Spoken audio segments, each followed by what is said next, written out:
Think back to when you were a student. What was reading in school like for you? What did your teachers ask you to do?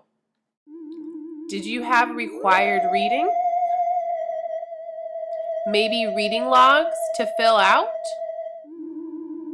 Chapter summaries to write? Or book reports to present? Now picture this. A student walks into a library or a bookstore and chooses whatever book he or she wants. That same reader finds a cozy spot to read and slips into his or her book. He or she might read for hours. Friends may stop by and the reader will tell him or her about the book. Sometimes the friend has read the book too, and they share their favorite parts or parts that made them cry or scream or laugh out loud. Sometimes the friend hasn't read the book and the reader tells him or her more about the book, and that friend might grab a copy of the book to read too. Isn't this what we think of as reading? Then why do we force students to read certain books, demand that they write chapter summaries, tally their minutes to read, and put together formulaic book reports? Teachers can cultivate lifelong readers if we are familiar with current children's literature, provide students with time to read in school, and give students choice in their independent reading books. If we nourish students' motivation to read, in turn, we will impact students' reading abilities.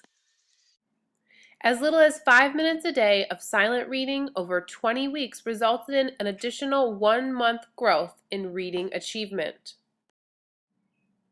Volume in reading truly matters. Time spent reading is the best predictor of reading and writing achievement. Because we know that motivation is critical to developing comprehension skills, we need to provide reading instruction that fosters the will to read, that gets kids excited and motivated to want to read independently. Learners who lack input in decision making feel powerless and demotivated. This is true for adults, for teachers, and for our students. Giving students choice in what they read is very motivating. When interviewed, middle school teachers agreed in their belief that making time for students to read self-selected books fostered positive attitudes about reading, which led to improved reading achievement. Numerous research studies prove that wide reading improves children's comprehension, background knowledge, vocabulary, fluency, and writing. Anyone who calls herself or himself a reader can tell you that it starts with encountering great books, heartfelt recommendations, and a community of readers who share this passion. It all starts with teachers as readers. It is imperative that teachers know and read current children's and young adult literature.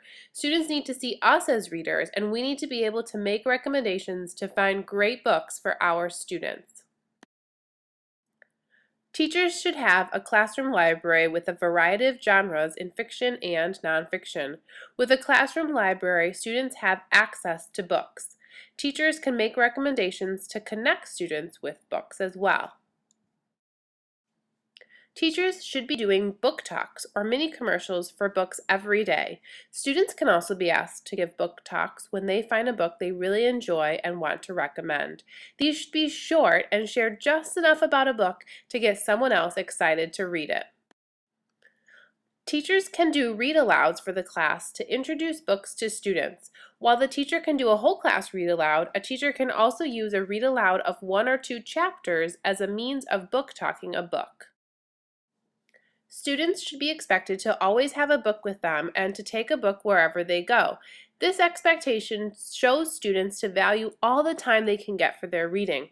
Students can read while waiting in line for lunch, waiting for the bus, or getting to get their pictures taken. When we grab any moment of time for reading, we spend more time reading books. Students should always have a book with them because they will need it for independent reading time every day.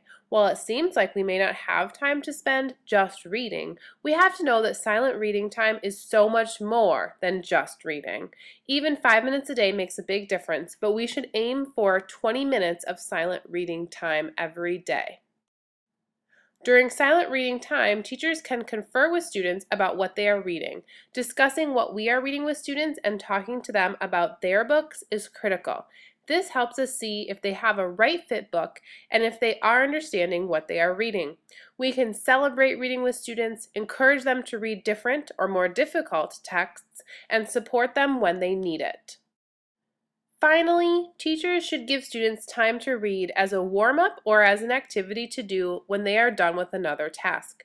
Instead of worksheets or other busy work, students should be asked to warm up by reading or spend time reading when they are done. To conclude, the pathway to difficult reading begins with books they enjoy. Once they are reading, together we can reach for the challenging literature I want them to know. That was said by Penny Kittle. It truly is imperative that teachers read current children's literature, provide time for students to read in school, and that we give students choice in independent reading books in order to foster students' motivation to read and ultimately impact students' reading abilities. Teachers can cultivate lifelong readers. We don't have to make them do reading logs. We don't have to require them to read certain books.